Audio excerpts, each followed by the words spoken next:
지난 주일에 우리는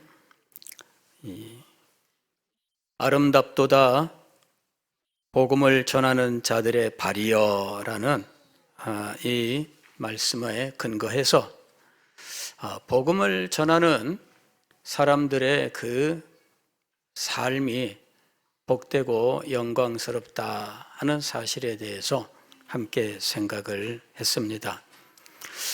오늘 계속해서 우리가 생각하는 것은 그리스도인 자체가 알고 보면은 복된 존재다라는 사실을 함께 생각하려고 합니다.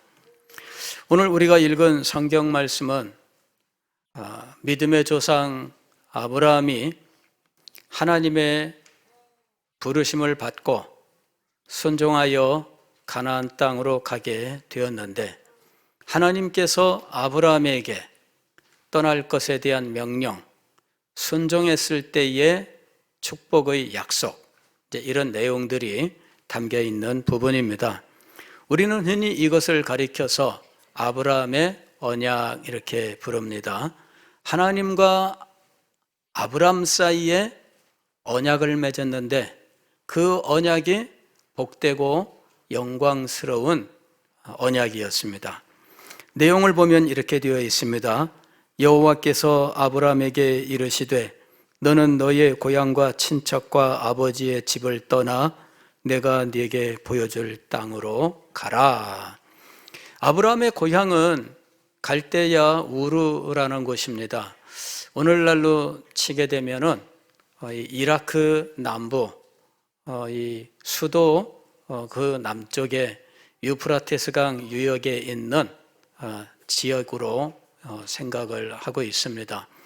그 당시에 이 지역은 상당히 번창했던 곳이고요. 고고학 발굴에 의하면은 도서관까지 갖추고 있는 도시였다 이렇게 이야기합니다. 그러니까 지금부터 3000년도 이전에 도서관까지 있는 도시, 그 도시가 갈대아 우르인데 상당한 번창하고 또 화려한 도시였던 것으로 보입니다. 거기에 고고학 발굴에 의하면은 점토판 같은 것들이 발견되는데, 이 점토판은 오늘 우리로 치면은 종이 혹은 책과 같은 역할을 하는 것들입니다.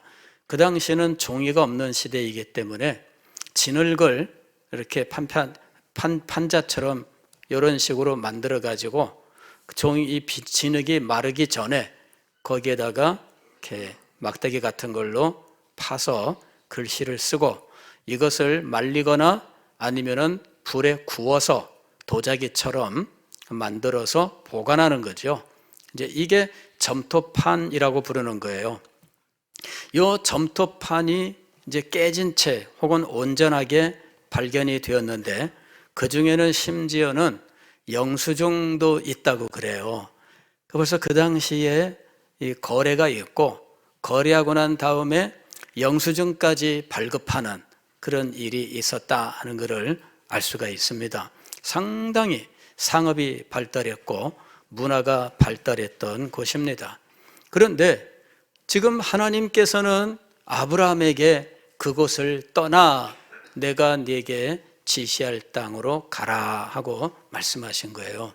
아직까지는 구체적으로 어디라고 말씀하지 않았어요. 그러나 아브라함이 그 말씀에 순종하여 떠나갔습니다.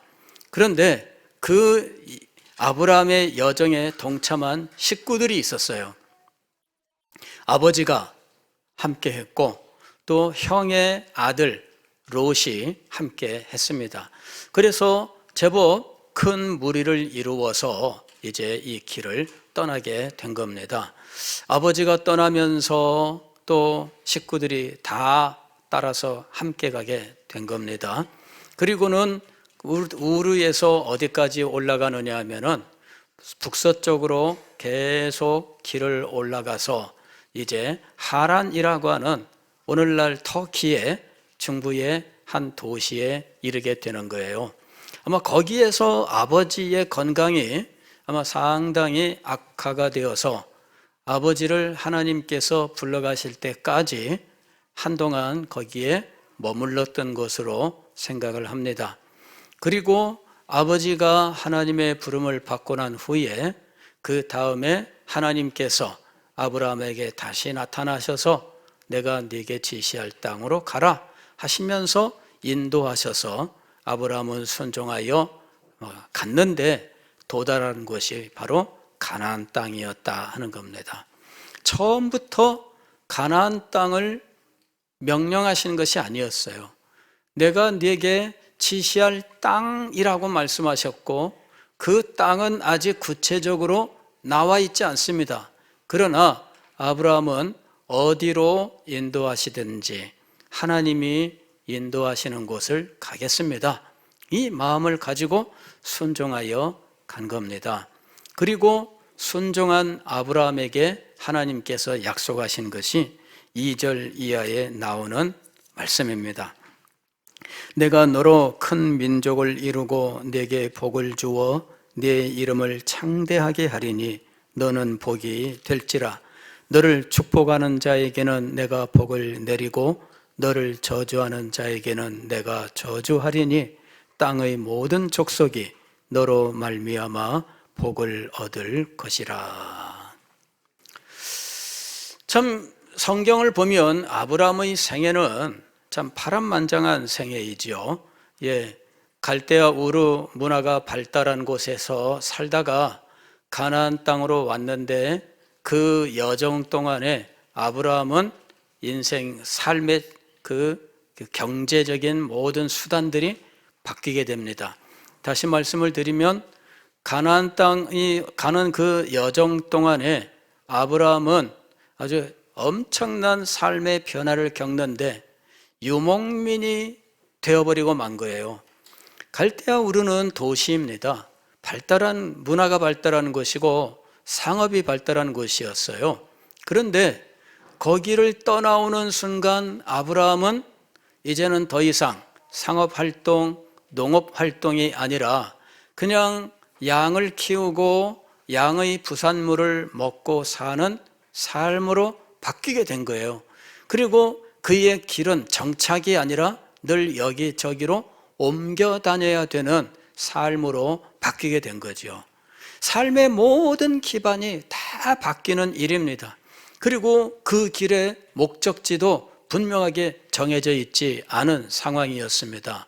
그러나 아브라함은 하나님의 말씀에 순종하여 그 길을 갔습니다. 그리고 하나님께서는 그 순종하는 아브라함에게 엄청난 것을 약속하셨던 것이죠. 그 약속의 내용은 한마디로 너는 복의 근원이 되게 하겠다라는 것입니다. 그냥 네가 복 그 자체다 그런 말씀입니다. 아브라함 자신이 복의 근원, 아니 복 그 자체가 되게 하시는 것이 하나님께서 약속하신 언약의 내용이었다 하는 것이죠. 저는 이 성경을 볼 때마다 아브라함이 받은 이 복은 너무나 엄청난 복이다, 정말 놀라운 복이다 라고 하는 사실을 늘 마음속에 깨닫고 그리고 부럽기 짝이 없습니다. 저도 아브라함과 같이 이런 복 그 자체가 되는 사람이 되면 얼마나 좋을까? 아브라함처럼 복의 근원이 되면 얼마나 좋을까? 복의 근원은 무엇이냐면은 마치 샘물과 같은 거죠. 복의 샘과 같은 거예요. 샘물은 이 물을 계속해서 뿜어내는 곳이잖아요. 제가 예전에 이 설악산에 갔더니 설악산에 오색약수라고 하는 데가 있습니다. 오색약수터. 그래서 거기를 구경하러 갔는데 가는 그 길에 양쪽에 산채 정식 뭐 이런 식당들이 쫙 있습니다. 가보신 분들은 다 알죠. 가는 동안에 사람들이 나와가지고 또 올라갔다 내려올 때 저희 식당에 들러주세요 이러면서 물 떠먹을 수 있는 뭐라고 해야 될까요? 그 표주박 그거 플라스틱으로 만든 걸 나눠줍니다. 그 안 받으려고 그러면은 괜찮아요. 그냥 갔다가 오실 때 주시고 가면 돼요. 이런다고. 그래서 그걸 가지고 올라갔어요. 그랬더니 계곡에서 내려오는 물이 있고 그 물이 지나가는 그 바위 깨진 틈에서 이렇게 이제 샘물이 솟아 나오는 거예요. 그래 거기 가서 이 샘물 떠서 한 모금 마시면 그걸 먹고 맛있다 이러긴 쉽지 않아요. 예, 딱 먹어보면 사이다, 사이다는 사이다인데 설탕이 하나도 안 들어간 사이다. 쓰지요. 이 혀 같은데 이렇게 탄산 가스가 터지면서 자극이 있잖아요. 찌리릿 찌리릿. 그러면서 하나도 단맛이 없는, 그래서 오히려 씁쓸한 이런 물맛입니다. 근데 그 물이 그냥 끝없이 나오는 거 있죠. 그게 바로 샘물입니다. 그게 샘물이에요. 요 샘물이 펑펑펑펑 잘 솟으면 얼마나 좋겠어요. 그런데 사람들이 줄을 쫙 서 있는데 기다려가지고 한 사람이 기다려서 한 모금 먹고 나가면 그 다음에 또 기다려서, 왜? 물이 잘 안 나와요. 물이 잘 안 나와요. 어떤 사람은 욕심껏 거기 서가지고 또 병을 갖고 와서 담네. 뒷사람들은 지금 기다리고 있는데 자기만 지금 담고 있어요. 조그만 병이면 모르는데 입다만한 통을 가지고 와서 담고 있으면 짜증나죠. 예. 자, 이게 바로 샘물입니다. 아브라함에게 하나님께서 약속하신 것은 우리가 다 같이 소망하는 엄청난 것입니다. 너는 복의 근원이 되게 하겠다. 즉 복이 샘솟는 샘 근원이 되게 하겠다. 그 말씀인 것입니다. 너를 축복하는 자는 내가 축복하고 너를 저주하는 자는 내가 저주하겠다. 하나님께서 엄청난 말씀을 하셨던 거예요. 그리고 아브라함의 생애가 바로 이 하나님의 약속을 하나하나 실천하고 또 달성되는 이런 것들을 경험하는 생애였다라는 것입니다. 그래서 아브라함의 생애를 자세히 살펴보게 되면 하나님의 이 약속이 아브라함의 삶 속에 현실화될 뿐만 아니라 점점 확대되어 가고 점점 구체화되면서 나중에는 영원한 약속으로 되는 엄청난 모습을 보여주고 있다 하는 것입니다. 아브라함의 생애 자체가 정말 하나님의 복과 연결되어 있을 뿐만 아니라 하나님의 복 그 자체를 입증하는 삶이었습니다. 인생의 고비가 왜 없었겠어요? 인생의 난관이 왜 없었겠어요? 아브라함이라고 해서 답답하고 눈물 나는 순간이 왜 없었겠습니까? 그런데 신통한 것은 그런 순간마다 하나님께서 아브라함의 삶 속에 나타나셨고, 그리고 아브라함을 더욱더 복되고 영광스럽게 만들어 가셨다 하는 것입니다. 우리는 모든 것이 합력하여 선을 이루게 하신다라는 로마서 8장 말씀이 바로 아브라함에게 그대로 이루어지는 것을 확인할 수가 있습니다. 아브라함의 생애는 복된 생애였습니다. 아브라함은 아예 그 자체가 복이 되는 존재였습니다. 아브라함을 축복하는 자가 복을 받고 아브라함을 저주하는 자가 저주를 받는 아주 영광스러운 존재가 되었다라는 것입니다. 이것은 어디에서 출발했느냐 하면 하나님의 언약, 아브라함과 맺은 언약으로부터 출발했습니다. 하나님의 백성들은 바로 하나님과 언약을 맺고 언약에 의하여 살아가는 삶을 살게 되어 있습니다. 여러분, 출애굽기 19장에도 보면 이스라엘 백성들이 시내산에서 하나님과 언약을 맺을 때, 그때도 하나님께서 말씀을 하셨습니다. 너희가 내 말을 듣고 순종하면, 이렇게 이야기합니다. 말을 듣고 순종하면 하나님께서 축복하셨습니다. 이 구조가 그대로 아브라함의 언약의 구조를 따른 거예요. 아브라함에게 하나님께서 말씀하셨습니다. 너는 내 고향 친척 아비 집을 떠나 내가 내게 지시할 땅으로 가라. 요 말씀을 하셨어요. 이 말씀에 순종하면 내가 너를 복 그 자체가 되게 하겠다, 이렇게 약속하신 거예요. 지금 아브라함의 언약에 가지는 이 구조, 언약의 구조가 있습니다. 이 언약의 구조가 그대로 이스라엘 백성들에게 적용된 시내산 언약의 구조이고, 이 구조가 그대로 오늘 우리들에게 은혜의 언약으로서 주어져 있는 거예요. 그래서 하나님의 말씀을 듣고 순종하는 자를 축복하신다라고 하는 하나님의 이 언약이 아브라함뿐만 아니라 이스라엘 백성뿐만 아니라 오늘 우리들에게도 그대로 주신 것이다 라고 하는 것입니다. 그리고 아브라함의 생애를 볼 때 아브라함의 생애에 인생의 고비 난관마다 나타나 역사하셨던 하나님의 그 은혜, 아브라함의 생애 속에서 그저 순간마다 오히려 더 복되고 영광스럽게 하셨던 하나님의 그 놀라운 역사가 오늘 우리들에게도 그대로 이루어진다라고 하는 사실을 아브라함의 생애를 통해서 확인할 수 있는 것입니다. 아브라함은 가나안 땅에 들어가서 하나님의 약속을 받습니다.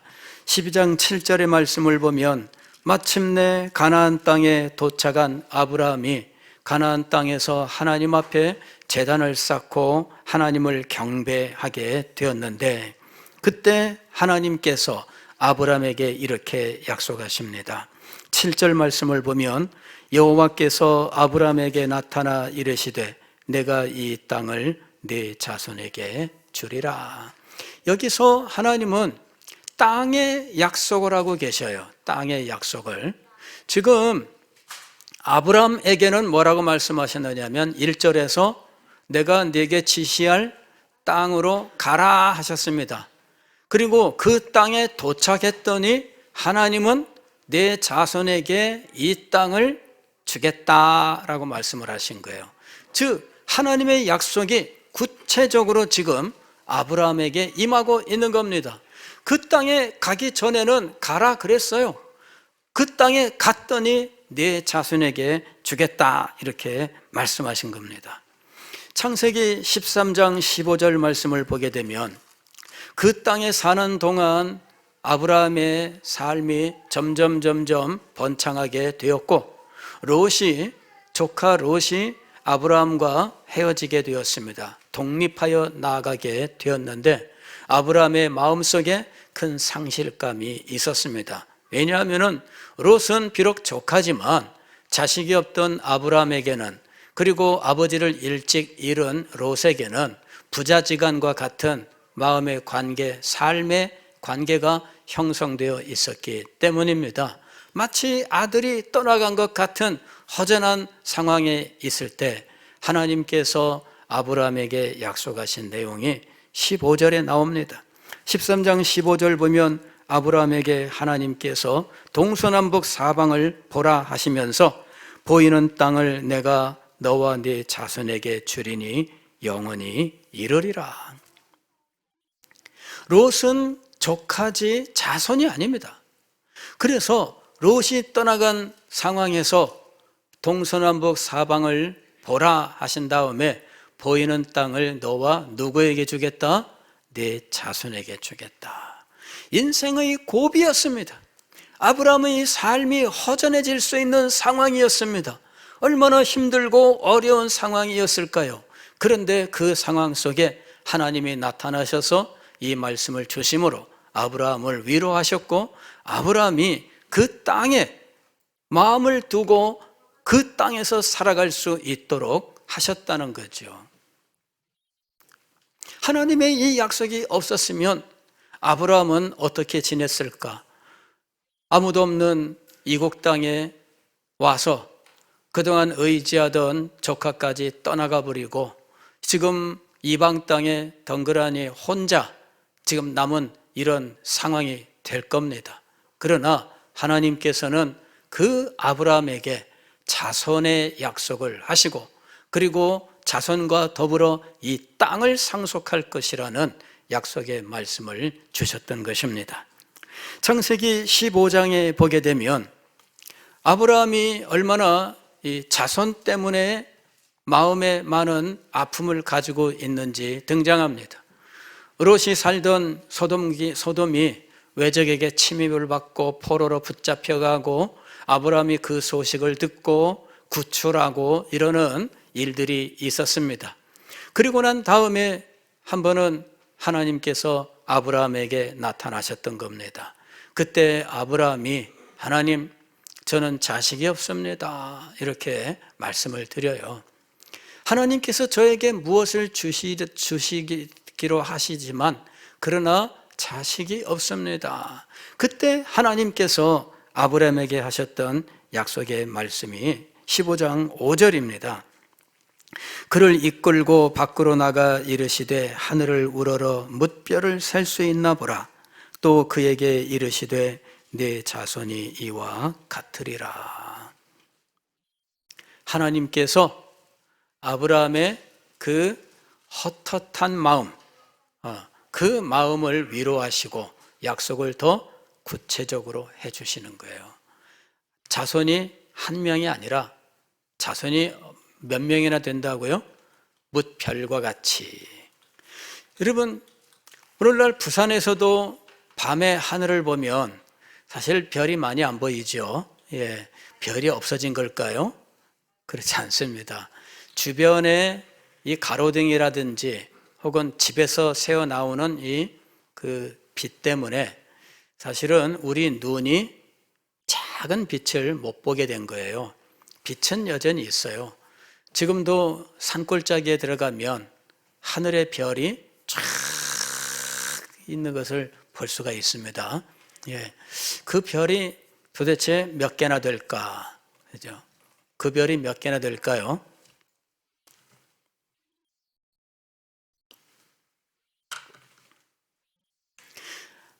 학자들이 별을 계산했는데 보통 이 은하계라고 부르는 이 별의 이 어떤 군집이라고 해야 될까요? 별이 모여 있는 이 단위가 있어요. 하나의 은하계에 별이 몇 개나 있을까? 보통 작게는 5천억 개, 많게는 1조 개가 있대요. 엄청나죠? 예, 별은 태양 같은 걸 말하는 거예요. 태양. 스스로 자기를 불태워 빛을 발하는 존재. 그게 이제 별입니다. 이게 태양을 말하는 거예요. 지금 우리가 속해 있는 이 은하계에 이 별이 한 7천억 개가 된다 그래요. 그러니까 뭐 엄청난 거죠.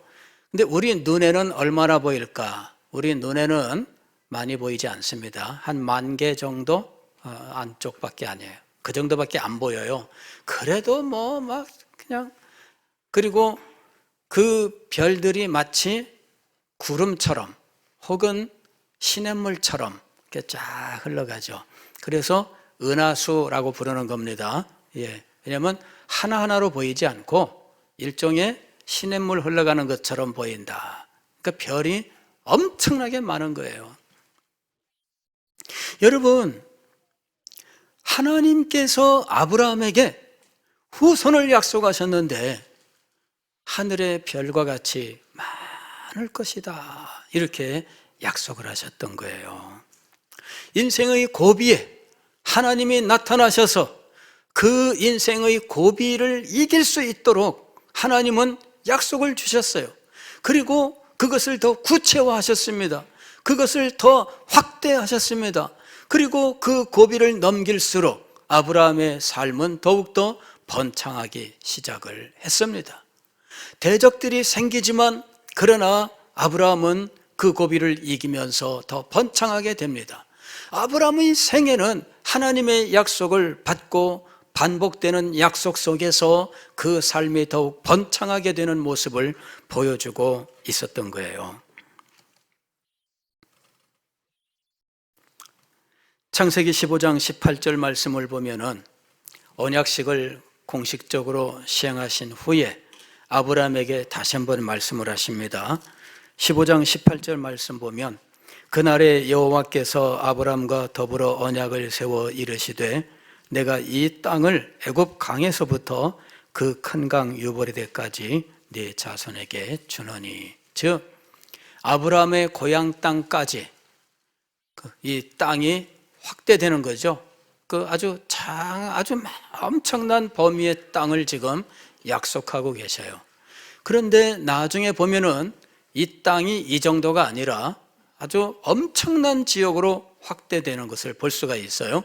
나중에 보면은 아브라함의 자손이 단지 직접 지금 낳는 자손뿐만 아니라 그들을 통하여 생길 후손들을 통하여 하나님의 복을 받게 되는 천하 만민에 이르기까지 아브라함의 후손은 엄청나게 확대되는 것을 볼 수가 있습니다. 창세기 17장 4절 이하에 보게 되면 이삭을 낳기 1년 전에 하나님께서 하시는 약속의 말씀이 있습니다. 보라, 내 언약이 너와 함께 있으니 너는 여러 민족의 아버지가 될지라. 여러 민족의 아버지가 되겠다, 이렇게 말씀하셔요. 그 다음에 사라에게는 또 어떤 약속을 주시는가? 17장 16절 17절 보게 되면 사라에게는 여러 민족의 어머니가 되고 또 사라의 후손 가운데 여러 왕들이 나올 것이다, 이렇게 얘기해요. 그래서 아브라함과 사라가 이렇게 여러 민족의 아버지, 여러 민족의 어머니가 되겠다라고 말씀하셔요. 아브라함과 사라가 얼마나 복되고 영광스러운 존재가 되는지 세월이 흐를수록 그들은 더욱 큰 복을 누리는 자가 되고 있다라는 것입니다. 창세기 22장 17절 이하에 보면 아브라함이 그의 아들 이삭을 드리라는 말씀에 순종하여 모리아 산으로 갔는데 그때 하나님께서 아브라함에게 하신 약속이 나옵니다. 여기 17절 말씀 보면 내가 네게 큰 복을 주고 네 씨가 크게 번성하여 하늘의 별과 같고 바닷가의 모래와 같게 하리니 네 씨가 그 대적의 성문을 차지하리라. 또 네 씨로 말미암아 천하 만민이 복을 받으리니. 마침내 아브라함의 후손 가운데 천하 만민이 복을 받게 하는 놀라운 일이 일어날 것이다, 이렇게 말씀하신 거예요. 저는 아브라함에 대한 이 말씀을 대할 때마다 정말 아브라함은 복되고 아름다운 사람이로다라는 감탄을 금할 길이 없습니다. 그러나 아브라함의 생애는 우리가 단지 부러워만 하라고 주신 생애가 아닙니다. 성경에 기록된 이 아브라함의 생애는 바로 우리와 직접적으로 연결되어 있는 것입니다. 하나님께서 아브라함을 축복하셨던 그 축복이, 아브라함으로부터 흘러나왔던 그 복이 흐르고 흘러 오늘 우리에게까지 임하게 된 겁니다. 할렐루야. 예, 우리는 아브라함의 복을 받은 사람들이에요. 아브라함이 하나님의 축복을 받고 그 복이 흐르고 넘쳐 천하 만민에게까지 이 복이 임하게 되었을 때 우리는 그 가운데에서 이 복을 받은 사람입니다. 그리고 아브라함의 그 복은 지금도 계속하여 흐르고 넘치고 있어서 우리에게 그 복이 계속하여 전달되고 차고 넘치고 있는 것입니다. 성경은 아브라함으로부터 시작된 이 복이, 그를 근원으로 하여 넘쳐났던 이 복이 단지 아브라함에게서 그치지 아니하고 아브라함의 후손들, 즉 이스라엘에게 그대로 이 복이 이어져 이스라엘을 통하여 이 복이 넘치고 그 이스라엘이 받았던 그 축복의 언약이 신약시대 오늘 우리 언약의 백성들에게 이어져 우리를 통하여 이 복이 넘쳐나고 넘쳐난다는 사실을 가르치고 있습니다. 우리는 아브라함처럼 하나님의 부르심을 받은 사람들입니다. 우리는 아브라함이 우리의 믿음의 조상이 되는 것처럼 믿음으로 말미암아 하나님의 자녀가 된 사람들입니다. 우리는 아브라함처럼 하나님과 언약을 맺은 언약의 백성이 되었고, 우리가 하나님의 말씀에 순종할 때 우리 또한 언약의 백성으로서 축복의 샘 근원이 되는 놀라운 복을 받은 사람들입니다. 우리는 우리가 어떤 존재인지를 먼저 잘 알아야 돼요. 우리는 우리의 현실을 보면서 우리가 하나님께 받은 복을 잊어버리기가 쉬워요. 아브라함도 그랬더라면 벌써 넘어졌을 겁니다. 아브라함이 생애라고 무슨 난관도 없고 어려움도 없었을까요? 그렇지 않습니다. 그의 생애 속에도 대적하는 사람들이 나왔어요. 조금만 잘 된다 싶으면은 달려드는 사람도 있었고 방해하는 사람도 있었습니다. 마음에는 간절히 원하지만 성취되지 않는 이 문제로 인해서 늘 마음속에 답답함도 가지고 있었어요. 나름대로 판단하여 행한 일이지만 나중에 알고 보니 하나님의 뜻은 아니었더라 하는 순간도 있었습니다. 그러나 그런 일들은 이때 하나님께서 아브라함과 함께 하실 때 그는 결국 하나님의 약속을 끝까지 믿음으로 이것이 그에게 의로 여겨지고 이것이 그가 영원한 언약을 받는 은혜가 되었더라 하는 것입니다. 여러분, 그 모든 삶이 바로 오늘 우리의 삶이 되어야 돼요. 우리의 삶 속에서 하나님의 약속을 발견하고 하나님께서 우리의 삶에 찾아오셔서 말씀하시는 것을 받을 수 있다면 여러분, 이것이 얼마나 큰 복인지 모릅니다. 사랑하는 성도 여러분, 하나님의 말씀에 귀를 기울이시기를 바랍니다. 하나님께서 여러분을 향하여 약속하시는 하나님의 말씀을 분명히 들을 수 있습니다. 귀를 기울이세요. 하나님께서 여러분을 축복하시기 위하여 지금 찾아오시고 여러분에게 말씀하고 계십니다. 귀를 기울이면 들을 수 있습니다. 마음을 열면 들을 수 있습니다. 믿음을 발휘하면 여러분은 그 음성을 분명히 들을 수 있습니다. 하나님의 음성을 듣는다면 여러분의 생애는 아브라함처럼 복된 삶이 될 것입니다. 인생의 고비마다 나타나 위로하시고 오히려 그 삶을 더 복되고 영광스럽게 하셨던 하나님, 그 하나님께서 지금도 살아계셔서 언약의 백성된 우리 가운데 찾아오시고 우리를 새롭게 하시고 더욱더 복되게 하실 줄 믿습니다. 그 복된 하나님의 사람들이 되시기를 주의 이름으로 축원합니다.